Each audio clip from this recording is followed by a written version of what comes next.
This is Driving Solutions, exclusively on CPTnews.com.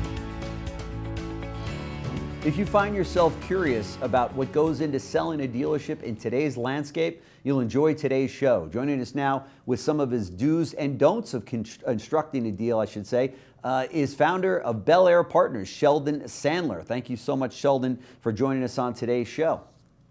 My pleasure. Thanks for inviting me. Sure. So you guys have been out there doing this for quite some time. You're almost like the pioneers of the M&A industry out there for dealers. So many dealers know you. Whenever you're on, we get a ton of different emails and such that say, man, that guy's been around. He knows what he's talking about. So for those few dealers out there that may not be as familiar with you as we are here at CBT News, tell us a little bit about Bel Air Partners.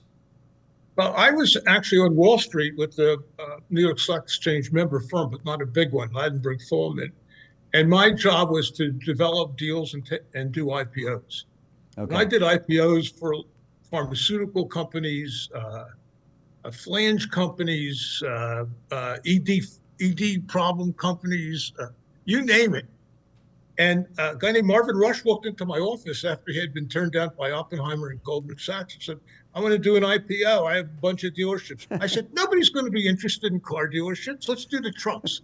So he sold off his car dealerships, which shows you what I knew.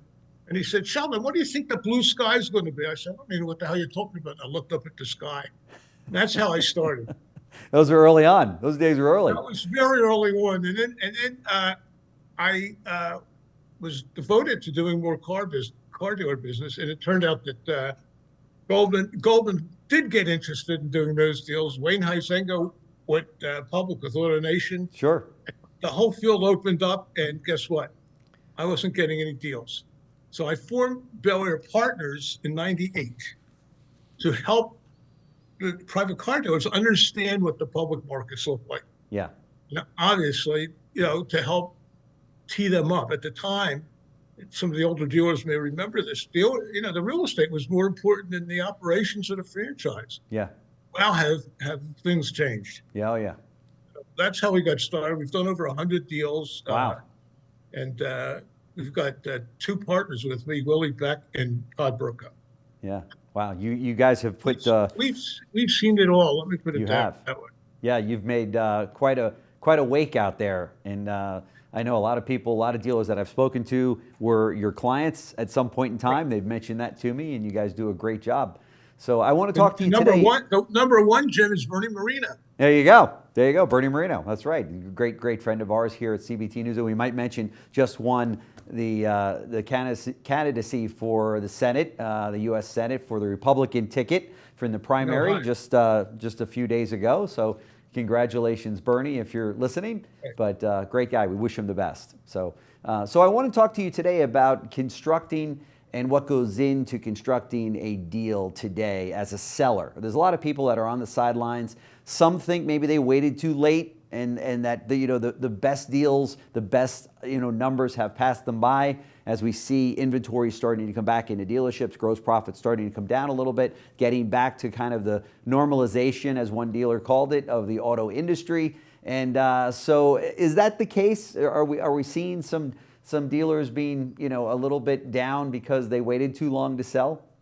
Well, that's for sure. I mean, but when you say they waited too long, let's remember one thing. While they're waiting, they made a lot of money. Yeah. So they may not have hit the high in blue sky terms, but month after month, they've been raking in bucks. Oh, so, yeah. Don't feel sorry for them, okay? Don't feel sorry for them.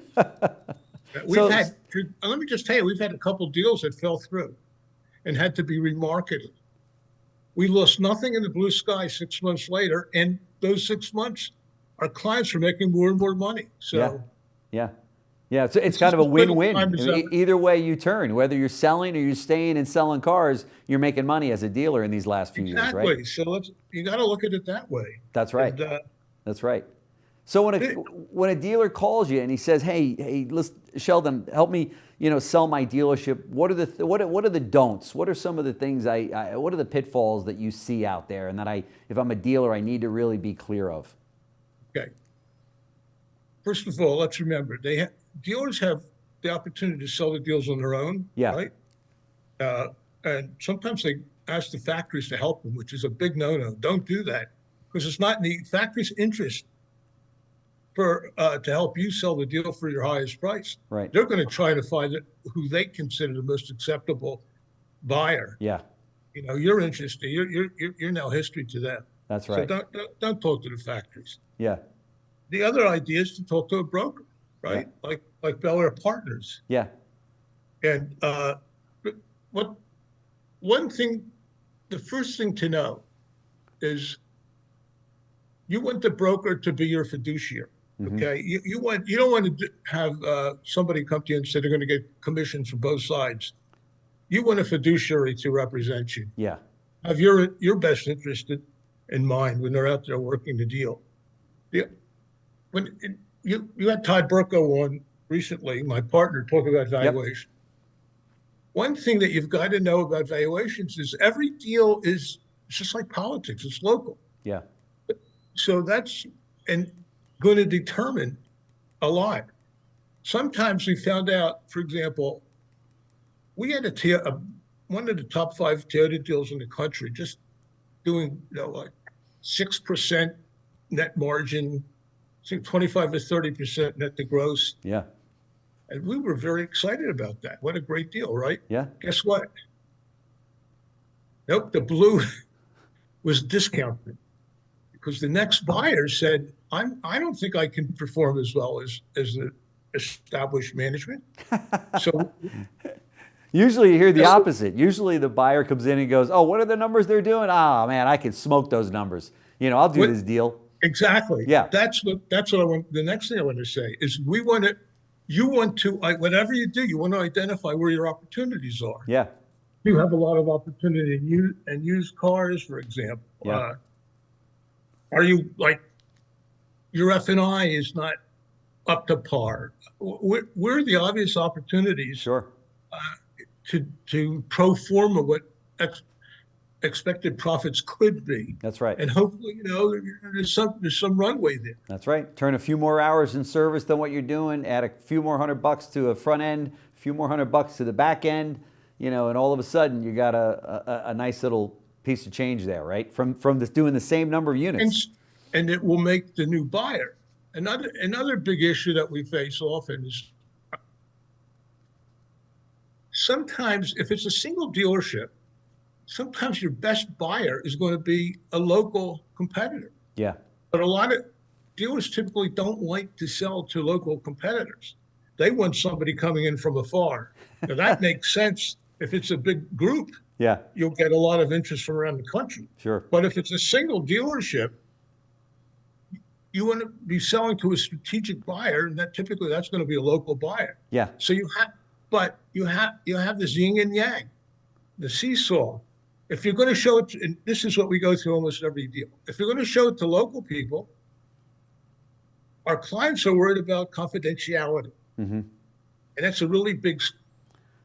Yeah, so they pick up the phone to their local dealer that they see at all the dealer meetings in the Rotary Club, and guess what? He or she starts blabbing that Bob Johnson just called me a Johnson Ford. I know there's probably 10 Johnson Fords out there, but I don't mean any one of them. Yeah. But all of a sudden, it gets all around town that, oh, he's called me, he wants to sell the dealership, right?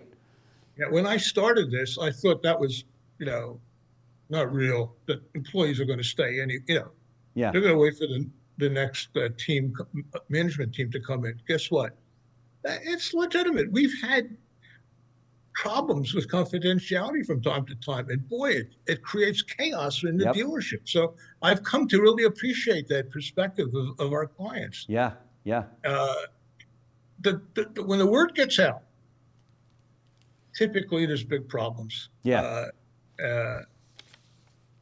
Particularly loyal employees been here for a while. Yeah. They feel undermined. Sure. Sure. So that brings us to, how do you protect confidentiality? Okay. What we do is we keep the number of people that we approach with the deal to a very small number. We do not advertise because we know pretty much anywhere who the best buyer is going to be. Okay. So we're looking for the best buyer. We have a very nice deal going on in Florida that Willie's working. We had I think we identified 35 people we thought had the money to do the deal, Mm-hmm. the experience having done deals, Mm-hmm. and importantly, would most probably get manufacturer approval.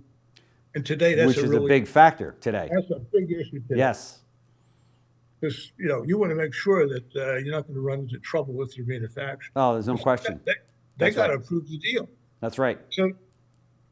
So we obviously get confidentiality agreements, and it's like a soft auction.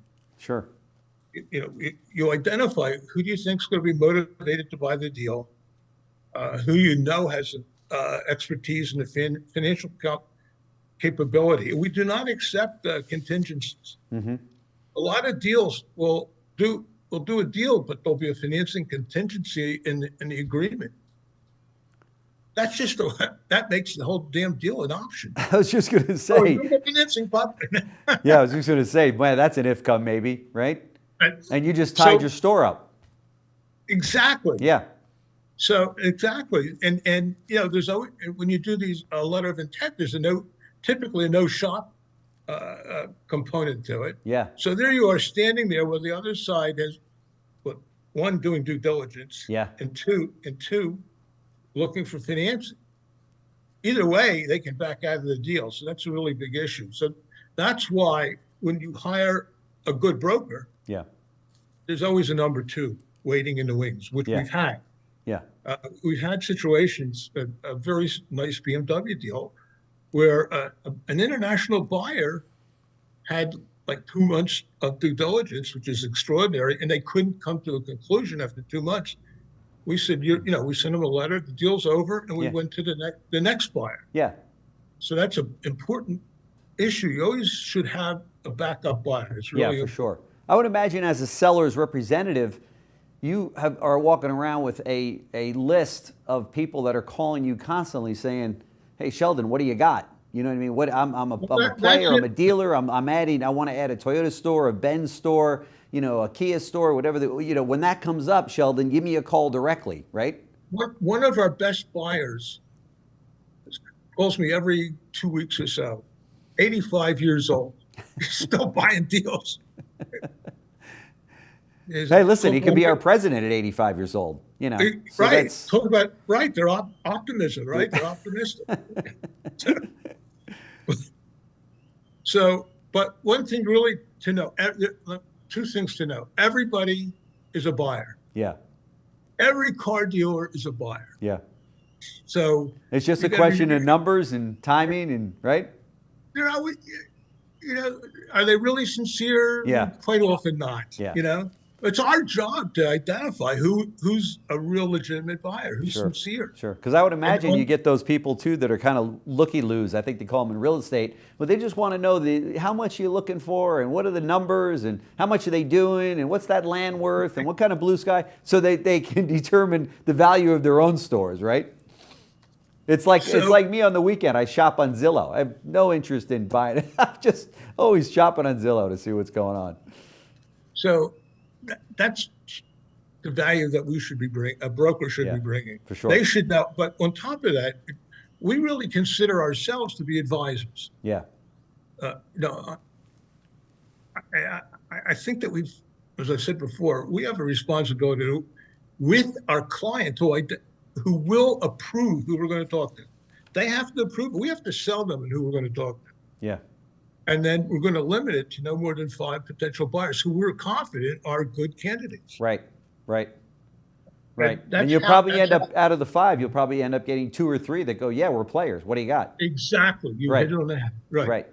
If we've done our job, we'll get 2 or 3 of them. Right. Yep. And, And then the other 2 call you later after the deal's done and go, damn, I should have bought that deal. Every time. The people who didn't do the deal, we should have done. Okay. Right. Can you pay too much these days for like a Toyota store or, a Benz store? I mean, these things are printing machines, right? It's just, they're just printing money in these things. And of course, everybody loves Toyota as an OEM to work with. And there's so many pluses is there a big difference between paying $40 million for a good Toyota store or $50 million? I mean, it's like, really, are we dickering over 10 million here or 20 million? I'm spending other people's money here, but it just seems to me it's Car like, dealers, get the store. Car dealers know how to squeeze a nickel. Okay. We've had cases where we've had, like, I remember a $54 million deal for a Benz store. The buyer, this is a problem. The manufacturer wanted $2 million of the showroom improvement or something like that. Yeah. Right. That broke the deal. So unbelievable. I know. Yeah. I couldn't. I couldn't split the difference. That's like saying I'm not going to buy the car because it's got pinstripes on it. Really? But that can happen. I know. So, I know. I've heard of this. Yes. No question. I don't know how much time we have. I do want to make one point. Yeah. One of the things that whether you use a broker or not, one of the things you want to do when you present your financials, you want to be really accurate as you can possibly be. Because if you're not in due diligence, it's coming out. You're coming out, and now you'll be penciled. So you'll have wasted all that time. That's right. And the buyer's going to want a discount. So that opens a whole new conversation. That's right. So you really want to be as accurate as you can be. Yeah. You also lose credibility in every other part of the deal. So it's like, well, are these employees really going to stick around like you said, or are you just fluffing me on that?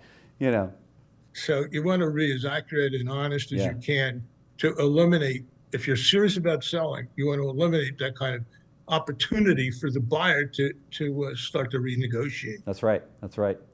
Sheldon Sandler, founder of Bel Air Partners. Thank you so much for joining us today. We've just scratched the surface. Yeah, that's exactly, and that's why we have you on all the time, because there's so many different facets to this buy, sell, and M&A business for dealers, and they are, they can't get enough from CBT News. Whenever we do segments on M&A, it's just incredible because there's so many dealers out there that are thinking about selling or they're thinking about buying, and then everything in between, right? And you got people that are sitting on the fence. So this kind of content that you're sharing with us is just we represent typically sellers, but buyers have a whole different approach, which we can discuss at another time. That's right. For those dealers that are listening, you're looking to just stick your toe in the water and get some information, Bel Air Partners, give them a call. And we like to talk to people because we find out there things also. And they will meet you at a Starbucks, not in your showroom. That's the first one. Right. That's right. That's another thing. Yeah. Limit who knows about the deal. That's right. Limit how many people. Only people who've got skin in the game should know about the deal. That's right. No question about it. Once the manufacturer finds out, Katie barred the door. That's no question about it. Thank you so much, Thanks, Sheldon. Jim. I appreciate it. All right, till next time. Thanks for watching Driving Solutions, exclusively on CPTnews.com.